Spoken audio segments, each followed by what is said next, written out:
Habib, Afwan Bebe ya. Iya. Ini murid nanya sama guru. Sekarang ke Buya Yahya, boleh ya? Buya Yahya itu malam ini kelihatan so cool. Itu so cool tuh karena cool kedinginan, ya, atau mungkin juga grogi sama UAS. Saya nggak tahu kan ya yang di hati beliau. Ini kan kaliber-kaliber, kalau kita ini kan ya pinggiran. Ya. Beliau kaliber-kaliber. Makanya saya duduknya tuh sama Habib Muhammad pilih agak minggir ke sini. Ya. Aman gitu ya, aman. Ini kelas berat ini. Saya mau nanya sama Buya Yahya. Penasaran gitu. Ya penasaran karena Buya Yahya ini dulu waktu saya mondok, ya 6 bulan saya di pesantren Dalwa, saya dulu suka duduknya itu sama yang pinter-pinter. Maksudnya yang aliyah-aliyah, kelas 3 aliyah, saya kelas 6 SD, saya tuh masuk pesantren langsung kelas 6 SD, udah pakai TK, langsung kelas 6 SD, dan katanya cukup 6 bulan, rupanya angka 6 ini bawa keberuntungan buat saya, ya 6 kok dibalik 9, ya 9 barokah, angkanya umat Islam tuh 19 tuh bagus. Nah, Buya Yahya mau nanya, Buya Yahya, dan saya belum tahu mau nanya apa, karena saya nggak pernah mikir. Buya Yahya, pertanyaan dari Habib Novel bin Muhammad Al-Idrus.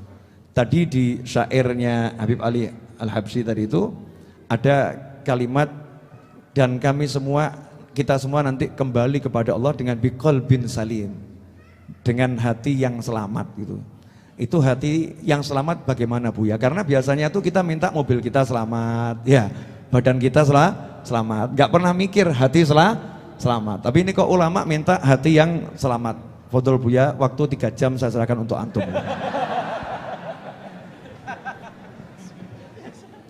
Bismillah. Assalamualaikum warahmatullahi wabarakatuh. Alhamdulillah, salatu wassalamu ala sayyidina Muhammad bin Abdillah wa alihi. Pertama tentang kami duduk di sini berat, ya, karena di samping kami adalah putra guru kami dan guru kami juga. Jadi kalau di tempat lain mungkin saya duduk bisa. Jadi kalau bukan dipanggil Habib Novel mungkin saya akan di belakang sana jadi. Insyaallah. Dan juga ya teringat bagaimana kita belajar di Bangil. Kami belajar di Bangil mulai dari kecil-kecil Jurumiyah, kita 8 tahun hingga sama ayahanda beliau, dan mau diberangkatkan bareng ceritanya sebetulnya tuh. Bareng berarti seneng banget kita sambil belajar dengan beliau juga. Akhirnya terpisah. Dan kalau kami ke Bangil pun kami ngadep beliau pun juga, kalau tidak hajat mendesak kami tidak datang. Sekarang harus duduk bareng. Makanya ini bukan cool dibuat-buat Habib Novel. Jadi sebetulnya tadi saya mikir kursi yang paling jauh cuma didudukkan di sini.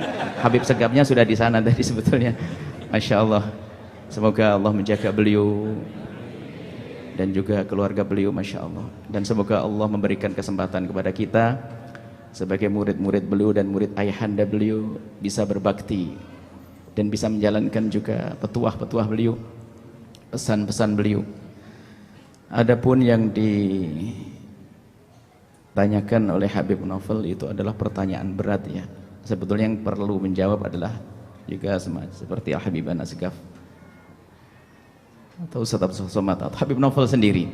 Akan tapi sedikit dari yang kami dapat saya sambungkan kepada apa yang kami dapat dari guru mulia Abu Ya Habib Hasan Baharun. Beliau selalu mengingatkan, kalau ilmu tambah 1 kilo, itu bahasa sederhana yang saya bawa kemana-mana. Kalau ilmu tambah 1 kilo, akhlak harus 2 kilo.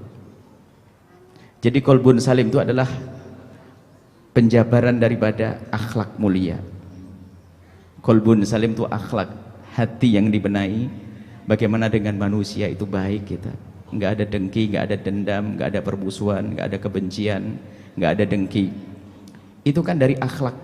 Akhlak itu pancaran dari hati, bukan sekedar orang berbasa-basi, berpura-pura, pura-pura ini, pura-pura itu, tapi dari pancaran hati yang benar-benar sudah kenal Allah yang pertama, kemudian punya iktikad baik, berdamai dengan semua manusia, dimulai dari ayahandanya, keluarga, kakak adiknya, kemudian teman-teman, bahkan dengan lawan yang memusuhinya pun bagaimana berusaha untuk berdamai, sehingga hilang di hatinya kebencian, kedengkian, dendam. Itulah qalbun salim.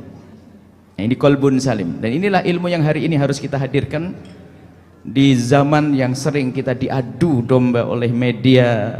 Kadang-kadang kita didudukkan dengan siapa, Buya Yahya vs siapa, padahal kalau orang tahu sesungguhnya orang kecil begitu mau ngajak berantem ya nggak bisa. Akan tapi beginilah zaman ini, zaman kita difitnah, diadu domba. Maka dari itu ini sangat indah sekali perkumpulan para guru-guru mulia ini. Insya Allah sekaligus minta petuah kepada beliau-beliau agar hati ini bisa benar-benar menjadi qalbun salim yang tidak punya permusuhan. Dan sebab permusuhan tadi adu domba, mengadu domba, dan sekarang ini diadu domba, kita diajak memusuhi habaib, diajak memusuhi ulama, dan ini kerjaan syaitan. Lah kalau itu nggak qalbun salim, biarpun katanya sujudnya banyak, rukuknya banyak, nggak punya damai dengan manusia, nggak bisa, nggak menjadi juru damai. Baginda Nabi pernah menyebutkan dalam hadis bahwasanya ala ukhbirukum bi afdhala min darajatis salati wassiyami wassadaqati. Namanya sedekah, namanya puasa, namanya sholat, ibadah yang luar biasa. Tapi Nabi bertanya, hei sahabatku, apakah kamu mau aku beritahu sesuatu yang lebih hebat derajatnya daripada sholat yang kau tegakkan, zakat ya puasa yang kau lakukan, dan sedekah? Bala ya Rasulullah, iya ya Rasulullah, kami ingin tahu. Nabi menyebut apa? Islahu dzatil baini, mendamaikan orang. Dan syarat orang mendamaikan orang harus ada di dalam dirinya, ada damai dengan manusia, yaitu hilangnya dengki, hilangnya benci, hilangnya dendam. Kemudian setelah itu bahwa fasadu dzatil baini al halikatu, dikatakan ya al halikatu, kalau sudah terjadi permusuhan ini, lihat, ini pemangkas agama. Orang kalau sudah bermusuhan dengki seperti orang tidak punya agama, biarpun katanya punya agama, punya ilmu yang banyak, tapi dendam, benci, dengki seperti orang tidak punya agama. Ini mungkin yang bisa kami sampaikan. Mari kita menjadi juru damai, dan sebelum menjadi juru damai, ayo kita berdamai dengan siapapun yang berbuat salah kepada kita, kita maafkan, kita doakan. Jangan biasa mendoakan doa yang jelek. Kalau ada orang berbuat zalim kepada kita, kita doakan. Dan ini kalau masalah semacam ini kami teringat guru mulia laki-laki Abu Ya Habib Hasan bin Ahmad Baharun. Ada suatu ketika satu ustadz yang memusuhi beliau, membenci beliau, pokoknya ingin membuat sesuatu yang tidak baik kepada beliau. Akhirnya beliau datang, didatangi beliau, ditemani salah satu pecinta beliau atau murid beliau, tidak tahu pakai becak atau bagaimana, sambil didatangi ke rumah orang yang memusuhi, menjadi mengolok, dan memberi hadiah kue, satu bak kue, nama waktu itu masih kongguan gitu ya, kue. Bagaimana dimusuhi dan disakiti, ternyata malah memberi kebaikan. Itulah qalbun salim. Nggak perlu kita mendendam kepada umat Nabi Muhammad SAW, nggak ada perlunya. Kita maafkan semuanya. Bahkan kalau kita maafkan semuanya, kita tidak bisa melebihi daripada Nabi. Kita maafkan semuanya, kita tidak akan bisa melebihi pada Imam Haddad. Apalagi kita mendengki, mendendam, bagaimana akan menuju kepada Allah Subhanahu wa taala. Ini saja insyaallah. Semoga Allah membersihkan hati kita, menjadikan hati kita qalbun salim, hilang dendam, hilang dengki kepada siapapun. Wallahu a'lam bishawab.